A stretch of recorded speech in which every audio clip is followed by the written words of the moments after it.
The market money magnet guys, आज यहाँ इस वीडियो में हम बात करने वाले हैं एक ईवी के स्टॉक की। इलेक्ट्रा स्टॉक है और आप सब जानते ही है कि इलेक्ट्रिक व्हीकल का फ्यूचर जो है ये बहुत ही ब्राइट देखने को मिल रहा है। तो ये स्टॉक जो है पर्टिकुलरली हम बात करें तो इलेक्ट्रिक व्हीकल्स के कंपोनेंट में डील करता है और कंपोनेंट में डील करने के साथ साथ हम अगर इसका पूरा फंडामेंटल एनालिसिस देखेंगे तो फंडामेंटली काफ़ी स्ट्रॉन्ग स्टॉक देखने को मिल रहा है और एक ऐसे स्टॉक्स जो कि आने वाले समय में हमें अच्छे रिटर्न्स देने का पोटेंशियल रखते हैं। ये स्टॉक्स की हम एक पूरी सीरीज़ ही जनरेट कर रहे हैं। तो उस सीरीज़ में आज ये नेक्स्ट स्टॉक हम और एक देखने वाले हैं।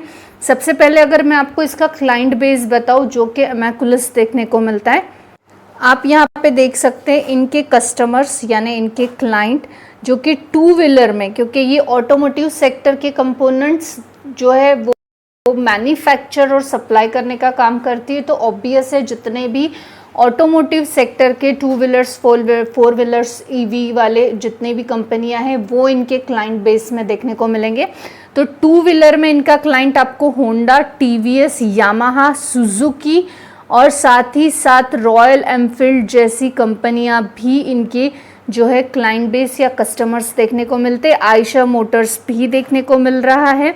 और अगर हम वहीं पे फोर व्हीलर्स की बात करें, आप देख सकते हैं फोर व्हीलर्स में टाटा, माइक्रोपोल, साथ ही साथ फोर्स मोटर्स, उसके अलावा होंडा, आप देख सकते हैं होंडा सेल, होंडाई, ये सारे इनके फोर व्हीलर्स में भी कस्टमर्स देखने को मिल रहे हैं। अगर हम इलेक्ट्रिक व्हीकल स्पेसिफिक बात करें तो ओला इनका कस्टमर्स में देखने को मिलता है। हीरो इलेक्ट्रॉनिक्स जैसी कंपनियां भी इनके कस्टमर्स में देखने को मिलती है, जो कि अगर हम टॉप 3 कस्टमर से ही इनके कंट्रीब्यूशन की बात करें तो टॉप 3 कस्टमर से ही इनको करीबन 71% का रेवेन्यू ये जनरेट कर पा रहे हैं अभी फिलहाल की पोजीशन में। साथ ही साथ हम प्रोडक्ट वाइज अगर इसके रेवेन्यू की बात करें तो ऑटोमोटिव लंप्स में से 37% का रेवेन्यू ये जनरेट कर रहा है, ऑटो एलईडी लैंप में से 35% का, रेयर व्यू मिरर्स में से ये 12% का, प्लास्टिक मॉड्यूल पार्ट्स में से 11% का और अदर प्रोडक्ट में से 5%। इस तरह से ये ऑटोमेटिकली अपना 100% रेवेन्यू जो है जनरेट कर रहा है। अब ऑटोमोटिव लंप्स में जो है बहुत बड़ा मार्केट है डेफिनेटली, और इसमें और भी बड़े बड़े दिग्गज हमें देखने को मिलते हैं। लेकिन इस कंपनी में हमें एक चीज़ जो इस कंपनी को ख़ास बना रही है वो ये है कि ये मैन्युफैक्चरिंग हब है, या हम बोल सकते हैं इनके मैन्युफैक्चरिंग यूनिट जो है ये अपने हैं। हब मोटर्स हम बोलेंगे, या तो ECU और MCUs भी ये खुद बना रहे हैं। अब अगर हम इसके और फंडामेंटल्स की डिटेल्स देखें तो आप यहाँ पे देख सकते हैं कि मार्केट कैप सिर्फ 4000 करोड़ के आसपास देखने को मिलता है। फेस वैल्यू 10 का है, यानी आने वाले समय में जो है ये स्प्लिट का बेनिफिट मिल सकता है। साथ ही साथ कंसिस्टेंसी से डिविडेंड पेइंग स्टॉक देखने को मिल रहा है, कंसिस्टेंसी से प्रॉफिट जनरेट कर रहा है। डेप्ट कंपनी पे नहीं के बराबर है, बिल्कुल 0.03% का, यानी डेप्ट फ्री कंपनी बोल सकते। यहाँ पे जो हमें डेप्ट देखने को मिल रहा है ये 23.1 करोड़ का, ये डेप्ट बेसिकली ना शॉर्ट टर्म है ना लॉन्ग टर्म है, ये लीज डेप्ट है। यानी यहाँ पे जो डेप्ट होता है एक तो लॉन्ग टर्म डेप्ट होता है जो कि 1 साल से ज़्यादा का समय उनके पास पे करने के लिए है, एक शॉर्ट टर्म है जो विद इन 1 ईयर इनको पे करना होता है, और ये दोनों ही डेप्ट नहीं हुए तब भी एक लीज डेप्ट भी होता है, और वो ये जो डेप्ट इन पर है ये लीज डेप्ट है, जो बेसिकली ये डेप्ट फ्री कंपनी है, हम ये कंसिडर कर सकते हैं। साथ ही साथ इन्वेंट्री यहाँ पे 204 करोड़ की देखने को मिल रही है। करंट असेट जो है 694 करोड़ के देखने को मिलते हैं। स्टॉक पीई हमें 24 का देखने को मिल रहा है, PEG 1 का है। इस हिसाब से डेफिनेटली स्टॉक जो है ओवर वैल्यूड जोन में देखने को मिलता है।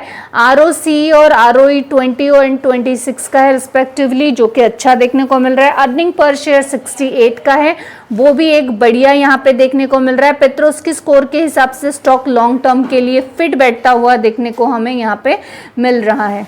अगर शेयर होल्डिंग पैटर्न की बात की जाए तो प्रमोटर का होल्डिंग 58.96% का देखने को मिलता है। FIS ने अपना होल्डिंग बढ़ाया है। साथ ही साथ डीआईएस ने भी अपना होल्डिंग बढ़ाया है। यहाँ पर लास्ट अगर आप मार्च क्वार्टर से अगर देखें तो मार्च, जून एंड सितंबर तीनों क्वार्टर्स में एफआईएस और डीआईएस दोनों ने अपना होल्डिंग बढ़ाया है।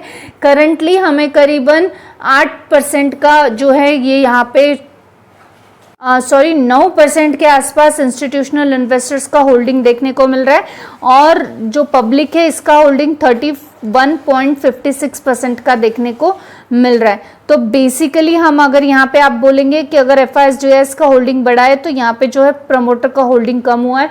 ऑब्वियस है यहाँ पे स्टेक सेल हुआ होगा डायरेक्ट एफआईएस डीआईएस में और उसके चलते फंड रेज किया गया होगा और इस वजह से यहाँ पे ये होल्डिंग्स जो है हमें इंस्टीट्यूशनल इन्वेस्टर्स ज्यादा आते हुए देखने को मिल रहा है।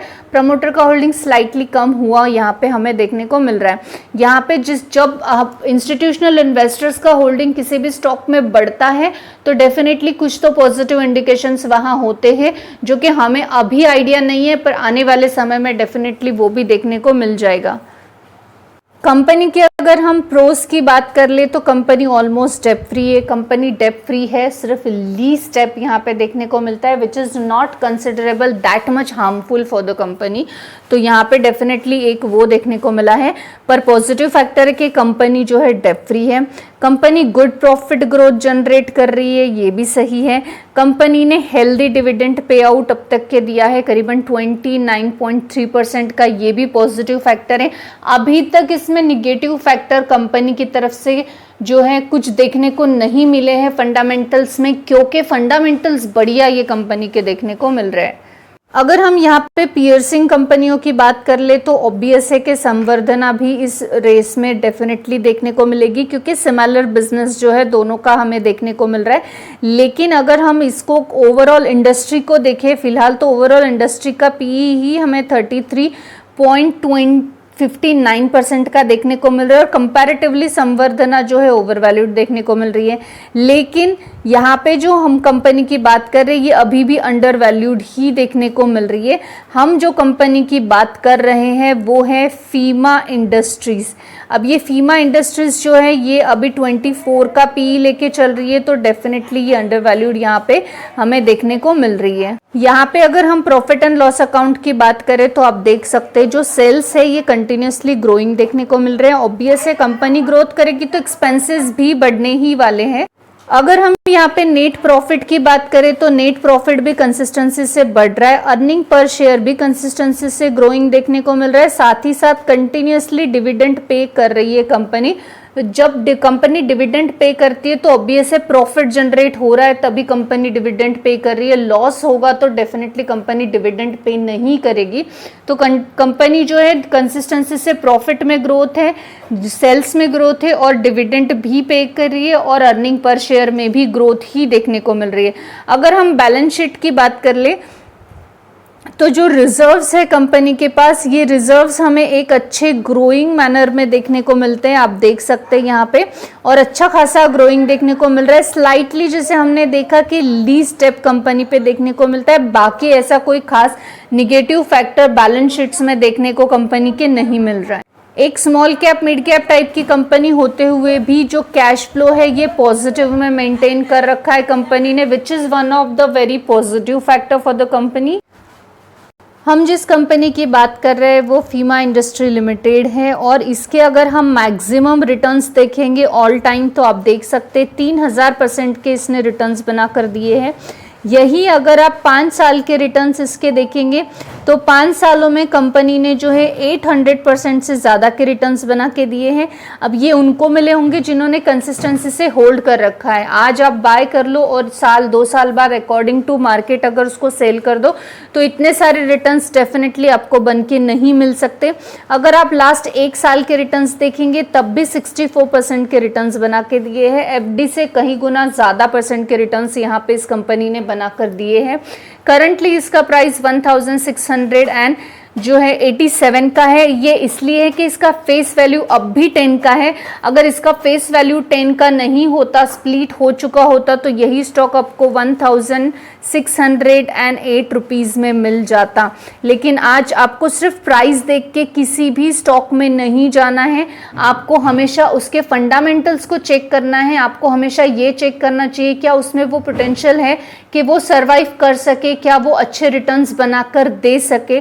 अगर स्टॉक फंडामेंटली अच्छा है, फ्यूचर ओरिएंटेड बिजनेस में इन्वॉल्व है और अच्छे रिटर्न्स बना के दे रहा है और देने का पोटेंशियल रखता है, तो स्टॉक में जाना चाहिए। जस्ट बिकॉज उसका प्राइस ज़्यादा है या कम है और हम इन्वेस्ट कर देंगे, इस तरह की स्ट्रैटेजी से आप डेफिनेटली रॉन्ग डिसीजंस लेके रॉन्ग स्टॉक्स की तरफ ही मूव करेंगे।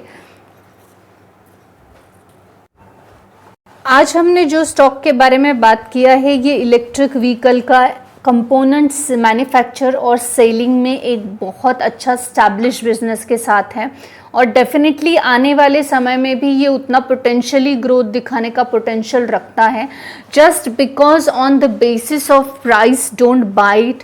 बाय करना चाहिए क्वालिटीज़ देख के, फंडामेंटल्स देख के, जो कि फंडामेंटली बहुत ही बढ़िया स्टॉक देखने को मिल रहा है। अब यहाँ पे मैं किसी भी तरह का बाय या सेल रिकमेंडेशन नहीं दे रही हूँ, it's just purely a fundamental analysis.